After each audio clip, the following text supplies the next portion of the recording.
اور یہ کہ ہم نے آسمان کو ٹٹولا تو اس کو مضبوط چوکیداروں اور انگاروں سے بھرا ہوا پایا، اور یہ کہ پہلے ہم وہاں بہت سے مقامات پر فرشتوں کی باتیں سننے کے لیے بیٹھا کرتے تھے، اب کوئی سننا چاہے تو اپنے لیے انگارہ تیار پاتا ہے۔ اور یہ کہ ہمیں معلوم نہیں کہ اس سے اہل زمین کے ساتھ برائی مقصود ہے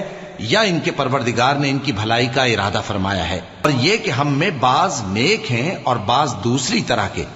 ہمارے کئی طرح کے مذہب ہیں، اور یہ کہ ہم نے سمجھ لیا ہے کہ ہم زمین میں خواہ کہیں ہوں اللہ کو ہرا نہیں سکتے اور نہ بھاگ کر اس کو تھکا سکتے ہیں۔ اور جب ہم نے ہدایت کی کتاب سنی اس پر ایمان لے آئے، سو جو شخص اپنے پروردگار پر ایمان لاتا ہے تو اس کو نہ نقصان کا خوف ہے نہ کسی طرح کے ظلم کا۔ اور یہ کہ ہم میں بعض فرما بردار ہیں اور بعض نافرمان ہیں، تو جو فرما بردار ہوئے